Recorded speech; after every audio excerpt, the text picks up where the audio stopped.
I appreciate that. I appreciate that. Because I feel like I'm in good company.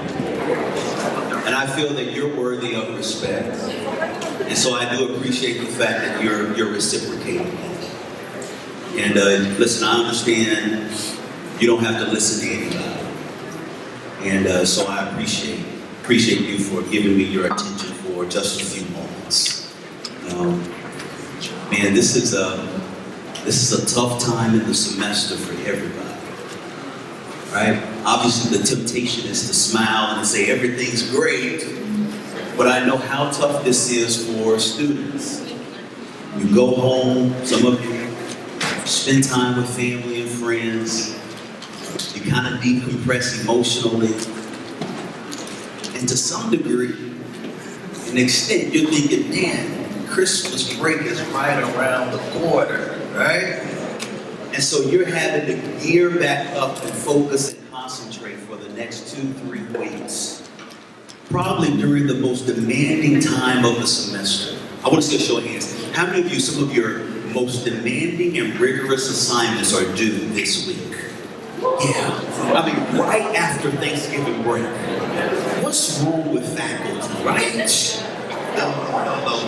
I mean, that's a part of the process. It's a part of the process. Okay, how many of you have like a ton of reading to do?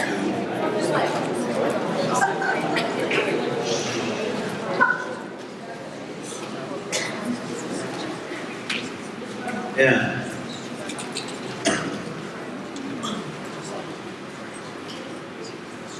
So I know there's this temptation. Let me say this first before we jump into the content. I assure you it will be over with quickly. But I hope that this time is meaningful for everybody that's present. I really want to encourage everybody over the next 30 minutes to be fully present. And I know there's this temptation when you come to an event like this, not to take it seriously. And to say, man, this is just another box to check. I am here for the end of the night to get the stamp so that I get this requirement done for my FYS GE 100 course. I get that. I get it. But I would like to think that I am in the company of emerging scholars too, and leaders, and men and women who think critically and believe that every experience, every instance, every conversation, every interaction, it happens for a purpose. And even in spaces sometimes that I don't want to be in, those are the places where I encounter deep learning. And some of the moments that really challenge me to look deep and to find a jewel, to find a nugget that I may not use tomorrow, but I may use 3 years from now, 4 years from now, 5 years from now, when I step into the work that I'm called to do. Let's just talk plain. Everybody in this room, yes, you're a student, no doubt about it, we get that. You're a scholar or emerging scholar, we get that. But God has really called you to do some meaningful work beyond your time here at NPU. And the question is this, are you going to be prepared to take on that task? And I'm going to share with you the urgency that's tied to it. There are families, some of you, I've talked to some first-year students on campus, some of you want to work with families. There are some families who have this earnest desire to be whole. And you will be used to mend relationships and to mend people who feel broken and who feel very disjointed from each other. Others of you have an interest in working with those who are depressed or who are facing hardship. And so I think one thing that we want to challenge them to do is to be fully present in those moments and even when it's uncomfortable and even when they don't feel like being there, to still express some form of maturity. And to be attentive to what's around them, what they hear, what they see, and say, hey, how can I establish meaning even in that context? So for some of us in this room, focusing to a speaker, it's not a problem. Like you're here, you're focused. Others of you, I know you have this temptation to say, man, I just want to talk through this whole session, I want to laugh, I don't want to take it seriously, but I really want to urge you to use this as an exercise to stay focused. I mean, just for a few moments, to what we're discussing, to be open to the fact that, hey, this may be an enjoyable experience, or this may be an opportunity, not for me to learn any new information from it, but for me to interact and cultivate a meaningful relationship with the person that's beside me or next to me or in front of me, who I have no idea who they are or where they're from. And so I want to thank you in advance for giving me your attention, because I feel, again, very honored to be in your company. Because when I stand over this audience, I don't just see first-year students. I see existing and future leaders who are going to make an incredible impact on the world. This course that you're taking is really about grooming, and you've been talking about this all semester. It's really about grooming what we call here at APU difference makers.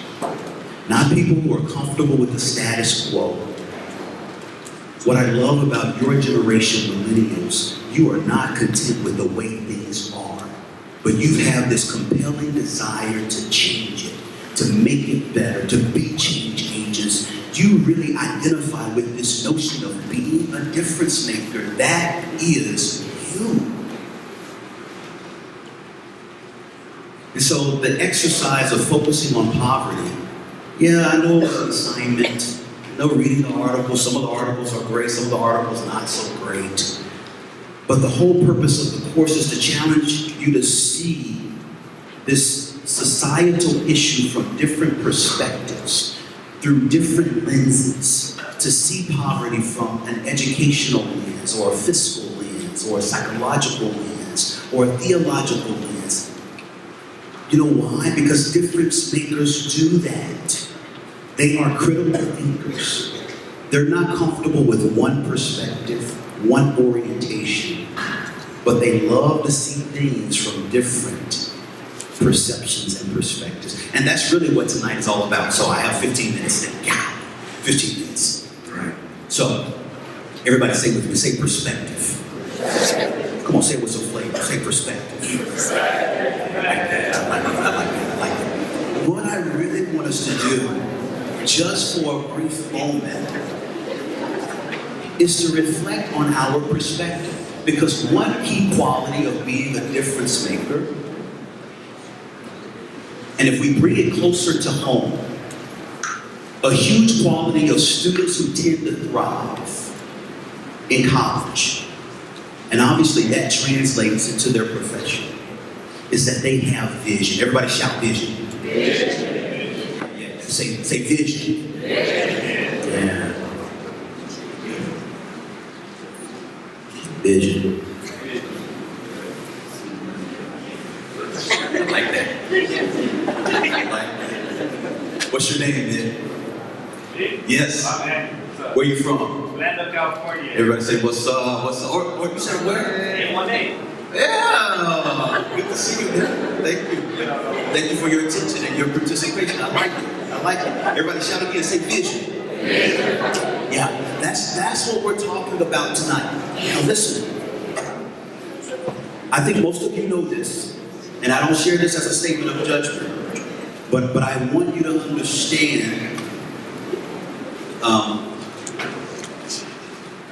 like some of the national statistics. So we know without a shadow of a doubt that over half of the college students that start the collegiate process enroll as college students, only half of them actually finish. So what sets you apart from maybe other students? And it's for a variety of reasons. I'm sorry, I know we went very gloom right there. So I'm like, I'm a little uncomfortable with that stat, right? It is true, but listen. I would say that students who tend to thrive, one thing that we know is that they have this vision. They have this clear understanding of where they want to go. Like some of you, you have a clear sense of what you plan to do even beyond graduation. How many of you have a clear understanding of what that is? Okay, that's good. Okay, about 5 of you, great. Not a problem, because that's what the college experience is all about. Through your interactions with faculty, peers, other members of the learning community, internship experiences, work experience, you gain clarity on what you're called to do. But thinking about it, as it relates to your first semester in college, how many of you have a clear sense of the outcome that you would like to see in the courses you're enrolled in this semester? Show of hands. Like, how many of you know the grade that you want to make in each of your works? Yeah. And then some of you I don't really care. Well, that's troublesome, right? So people with vision, they have this clarity about the outcome that they would like to see. Let me see if I can find my remote. Here it is. So a couple of thoughts that I would like to share. I like this. So first, this is what I want you to do real quickly. In pairs, right beside each other, I want you to process this question. What is vision? How would you define it? What is vision? I'm going to give you 60 seconds to have that conversation with the person right beside you. What is vision? Go.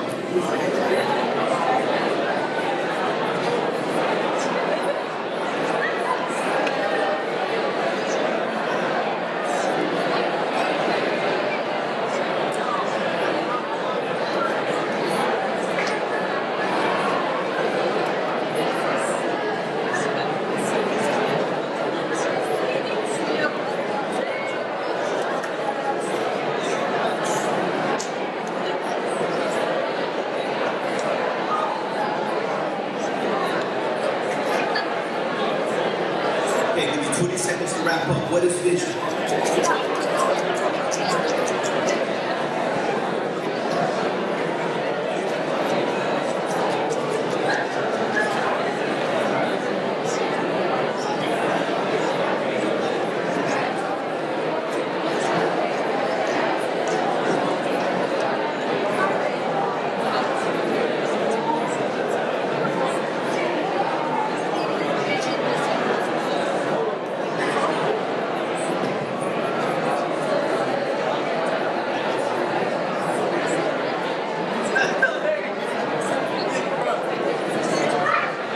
Okay, let me hear from you. I don't want this to be all about me. I want it to be interactive. So, let me have your attention. So, what is vision? Let's hear from some of your peers. What is vision? Let me see a show of hands. We're going to bring the mic around. What is vision? In your estimation, how would you define it? How would you define it?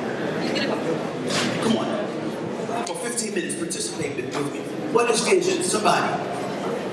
Yes, in the back. Here we go. Make sure you share with us your name, where you're from, and then your definition of vision. Pass it. Okay. Is this on? There it is. Okay. I'm Lauren, and we said that it's an idea of a path that you want to go down, or a goal down the road. Obviously, not everything's like set in stone, but where you want to go, where you want to be. I love it. Let's give Lauren a round of applause.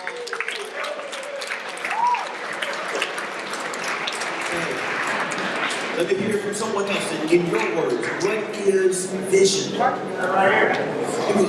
Perfect. I'll come to you. Yes. Name, where you from? A little bit louder. Megan, I'm from Escondido. And vision is something that you see, that you want to make happen, Yeah. that other people necessarily don't see. Yeah. That is good. Let's give Megan a round of applause. So I love that. So one, Lauren said that vision. Thank you. So Lauren kind of highlighted how vision is associated with a goal. It's something that I pursue intentionally, relentlessly. Megan shared with us that sometimes vision can be invisible to others. So I see it. I know I want to pursue it, but others, they may not have clarity on it. Very true. And sometimes that can be exciting for us, but sometimes it can be discouraging that no one understands my... You're supposed to fill in the blank. No one understands my... There we go. Okay, let me hear from someone else. Right. Okay, that's what you're Hello, my name is Dylan, and I'm from San Jose, and I would define vision as a clear path forward towards a particular goal in a certain circumstance. Thank you.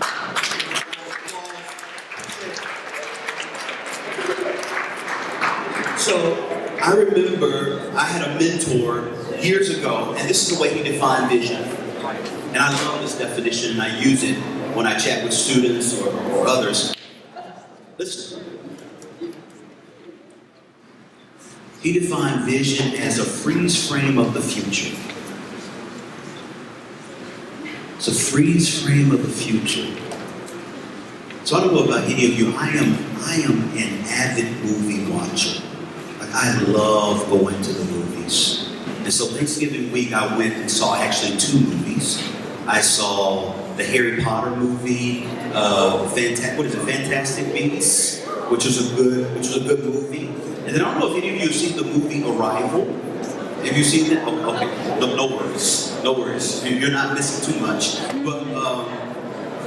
But listen, most movie writers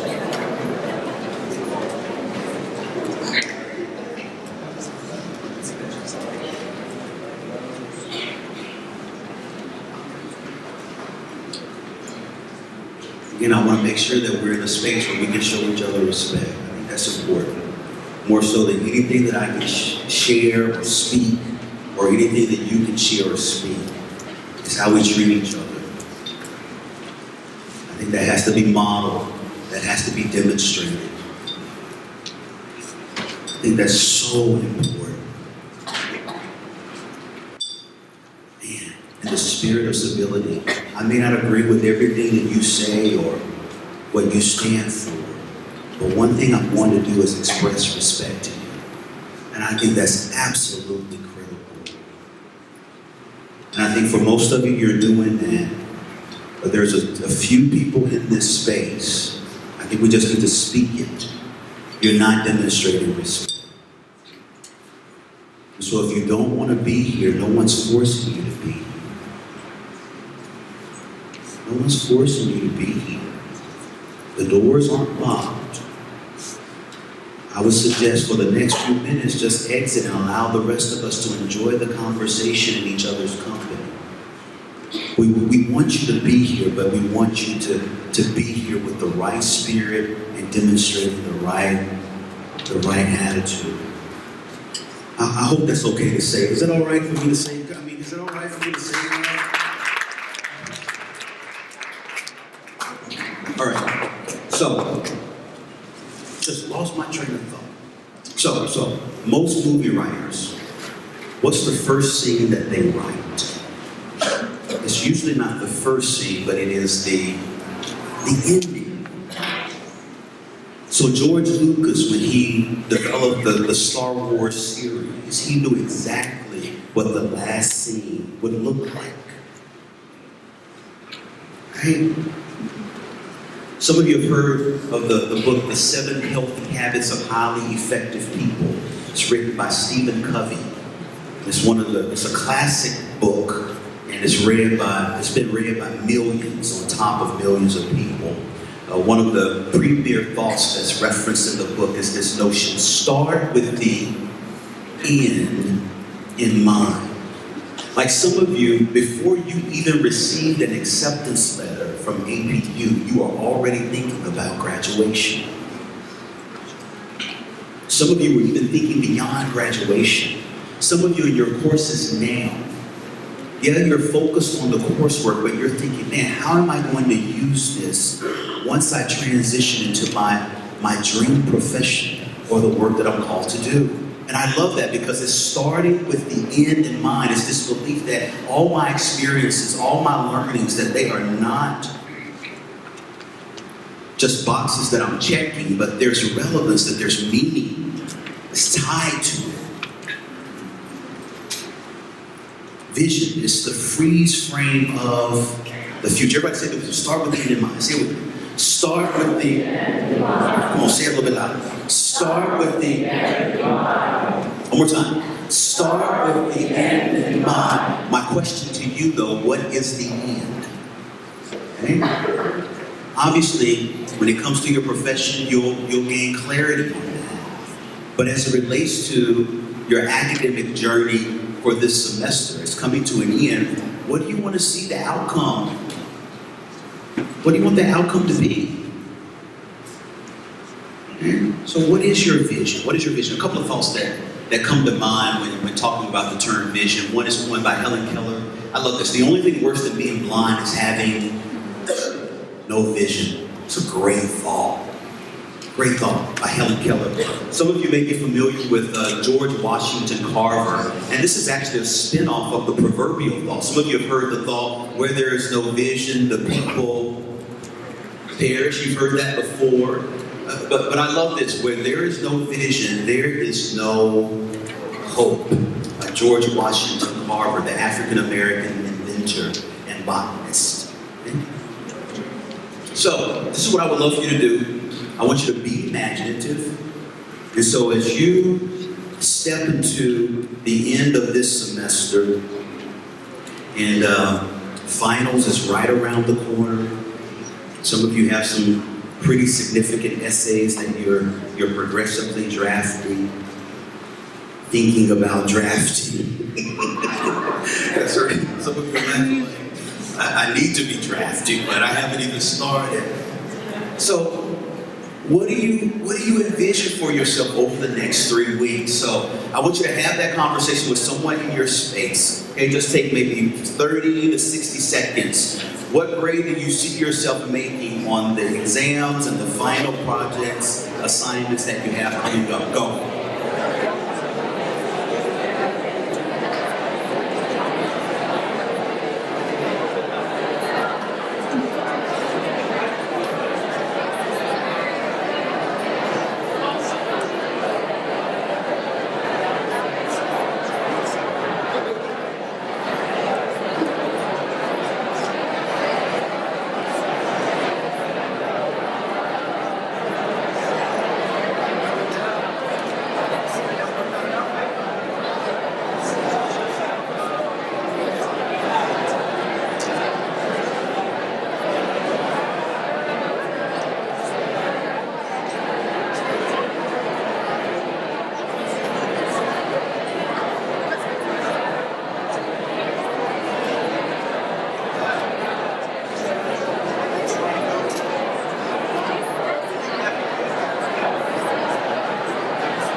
So thanks for sharing with the person beside you. Really cool. And man, I am loving being in this space with you. I'm getting to meet some of you and where you're from.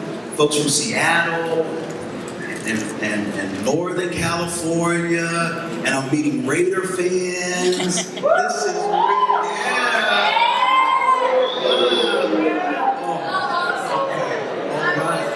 Okay. Relax. All right, relax. Okay. It's okay. Okay, so that woke some of you up, right there. Okay. So thanks for sharing that, your goals, your vision for the next 2-3 weeks with the person beside you. And obviously you're in good company. I'm sure they were very affirming and very encouraging, which is cool. So, we talked about this idea of being a difference maker. And so I want to just share just a couple of thoughts with you before we end our time. First of all, difference makers, they have this unique perspective. And so I want you to just take mental note of a few thoughts that I would associate with with perspective. So first of all, we know that difference makers are curious. And so, there's a lot of research, a lot of literature that supports this notion that difference makers are not content with the obvious, that they love digging below the surface. They love to ask questions. Hey, how many of you, and just be very honest, how many of you get on your friends' nerves because you ask, like, question after question after question? Okay, I love it. I love it. I love it. Yeah. And some of you, some of you who took you probably took earlier in the semester the strengths finder, and you discover your top 5 strengths. How many of you remember if you had like the strength of analytical or input? Show of hands. Yeah. And so most people with the strengths of analytical and input, they love to ask question after question. And actually their favorite question to ask. I appreciate that. I appreciate that. Appreciate that. Like some of you are very intent on, man, we need to respect this time. Like you're sharing with some of your peers, hey, come on. Come on. But some of you like to, your favorite question to ask is why? It's good. And at the heart of that is curiosity. I mean, if you think about the philanthropists, the men who are kind of held or esteemed in high regard in our society, whether that's Steve Jobs or others, at the heart of their work was what? Curiosity. Let's do it better. Let's do it better. How do we think outside of the box? How do we develop a new pathway to the outcome that we're seeking? And so it is fueled by this notion of creativity, so curiosity. Next, difference makers, they obviously think critically. And we've talked about that and we alluded to that, so I don't think we need to spend too much time on it. Next, they're strengths oriented. So they're always searching for potential and possibility in people and situations. That is true for students who tend to thrive as well. And so they walk into the classroom and they engage in assignment with this remarkable optimism and hope. Actually, most thriving students, when they complete an assignment, they understand that they're not completing the assignment for their professor, but it's for their own benefit. Like, what am I going to gain from this learning? And even if I don't like the content, the process of researching, that's going to assist me down the road. And so there is this strengths perspective, this strengths paradigm that they work from. You also see this in their relationships. So when they cultivate new relationships with people who may be different than themselves, they're not asking, hey man, what's wrong with this dude or what's wrong with her? They're asking, what's right with them? And that is so countercultural. I mean, in the society that we live in today, the natural inclination and proclivity when we meet someone new or we enter a new space is to say, hey man, what's wrong with this spot? What's wrong with my roommate? What's wrong with my faculty member? What's wrong with this course? But it really requires a level of mental fortitude. And I would say that difference makers and leaders, they bring this perspective to a space. They ask, man, what's right? And how do I build on what is right? And so all of that has to do with what? Perspective. And it requires intentionality. I mean, this is something that it just doesn't happen. It just doesn't happen. All right. So perspective. Next, everybody say plan. So you can have a vision, and that is definitely the place to start with that freeze frame of the future. But for vision to be completely realized, you gotta have a plan. And so, man, you have a few weeks remaining. Some of you, your plan is evolving. You've had a plan from the beginning of the semester, obviously to this point, and you're still implementing and enacting your plan. For others of you, it's critical, like at this moment tonight, to develop a plan to ensure that you finish the semester well. And so this kind of haphazard approach to, academic demand, it doesn't really work. And so it's so important that you have a plan to get from where you are to the outcome that you are seeking. In a word, we call it strategy. I will say for some of you, you have probably the strength of strategic, so this is more natural. And so you naturally think of multiple pathways that leads to the outcome that you're seeking.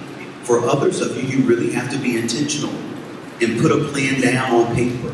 Use a planner, use a calendar, carve out time to ensure that you have the energy and the space to meet the demands that you're facing over the next few weeks. Now, man, I get academic demands, I get exams, I get all of that. But something that's not talked about enough, particularly with students during this time of the semester, I want you to hear me. Let me see your eyes. Let me see your eyes, all of them. Let me see your eyes. This is so important. You got to place a high value on your well-being. Because this is a space and time when it's not uncommon for students to start pulling. How many of you have done like an all-nighter before? I mean, or a couple of days where you almost go without sleep. And man, your mental acuity is compromised when that happens. And so listen, your faculty and staff, and I'm saying this, I don't know all of you well, but I love the work that I do.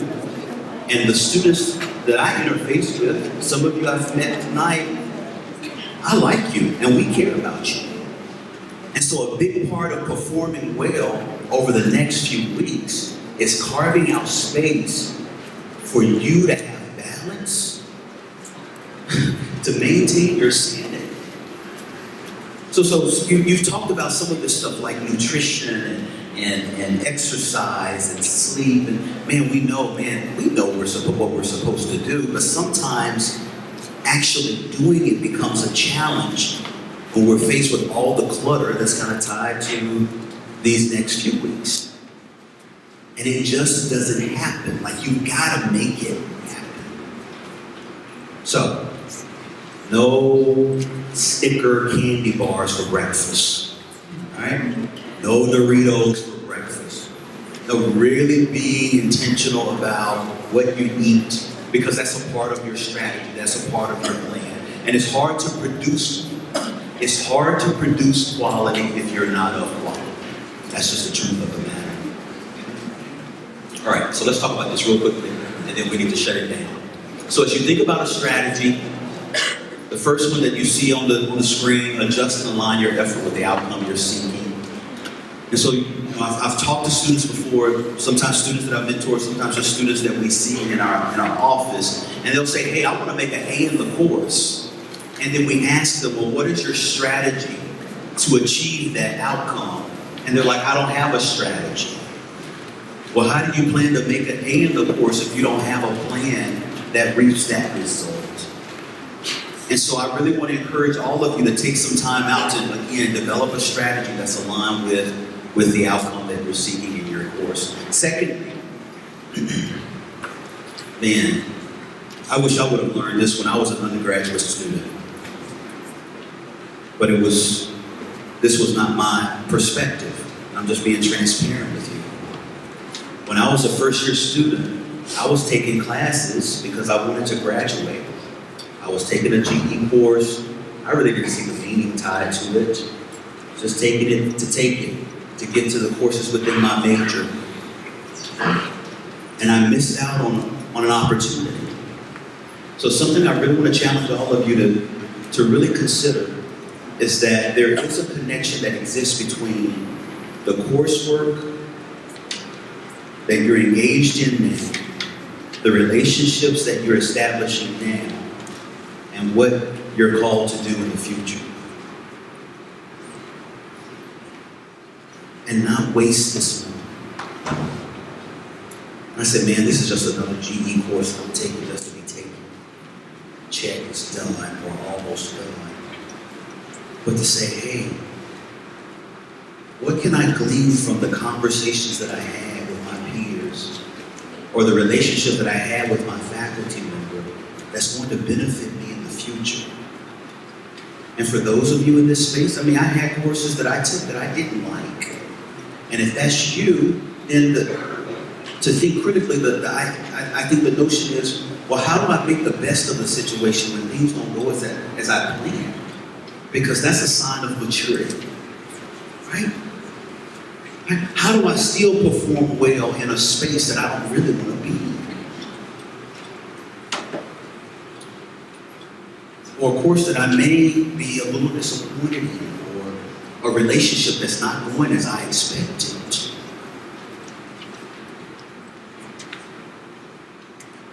The last thought, you want to consider the resources that are in your space. And so, probably the most underutilized resource on a college campus is not the library. It's not the writing center. It's not even college faculty. It's other peers. Like some of you, you're in classes and the professor is going over content and you're like, that is foreign language to me. I have no idea what he or she is saying. But you are sitting beside someone who can do the equation that you're working on in their sleep.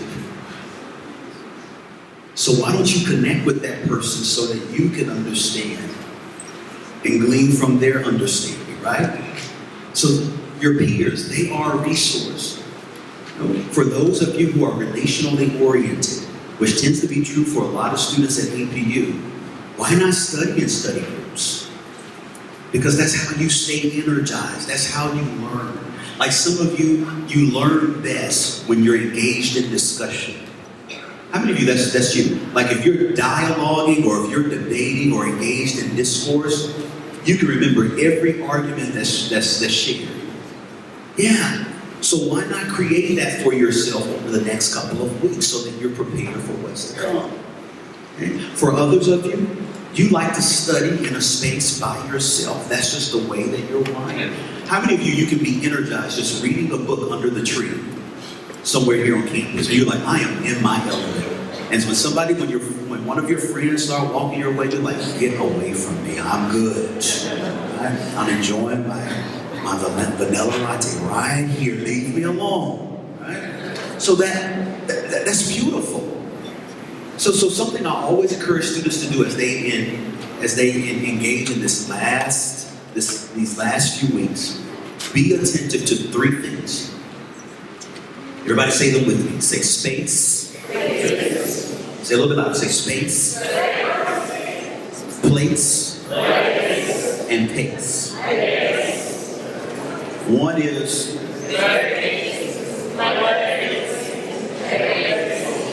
everybody together. Here we go. Ready? That was good. What's your name? I love your energy, Tatiana. Where are you from? Pasadena. Right as the way. Okay. So you're probably wondering, well, what does this mean? So some of you in your studying pace, you like to move at a very rapid pace. You like to go through a whole lot of content within a small window of time.